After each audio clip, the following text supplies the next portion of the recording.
छत्तीसगढ़ में विष्णुदेव साय सरकार की कैबिनेट का विस्तार तय हो गया है। मंत्रियों के नाम तय हो गए हैं।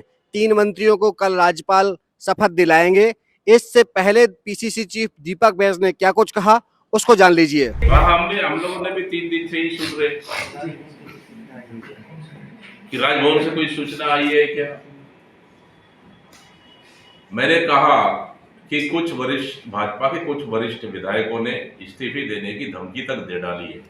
कहीं इसी का वजह तो नहीं बार बार टल रहा है। आखिर भारतीय जनता पार्टी में इतना गुटबाजी चरम पर है।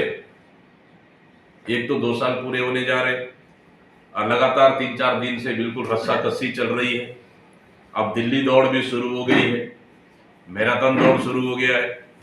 आखिर भाजपा में चल क्या रहा है, सरकार में चल क्या रहा है, आखिर किसका चल रहा है, ये सबसे बड़ा सवाल। पिछले 3-4 दिनों से हम लोग लगातार सुन रहे हैं। कल तो कुछ राजभवन में कि मंत्रिमंडल का विस्तार होने वाला है। कल तो राजभवन में कई लोगों की गाड़ी अंदर तक भी जा चुकी थी, ऐसी सुनाई में आया है।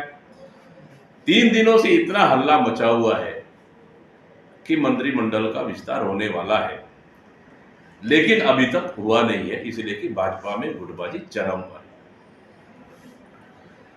और मंत्रिमंडल का विस्तार बार बार टल रहा है।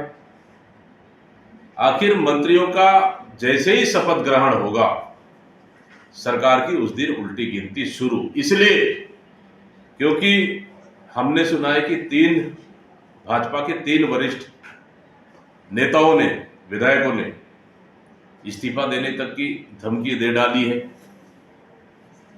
और पूर्व मुख्यमंत्री डॉक्टर रमन सिंह जी अपने एक समर्थक को मंत्री बनाने के लिए दिल्ली पहुंच गए हैं।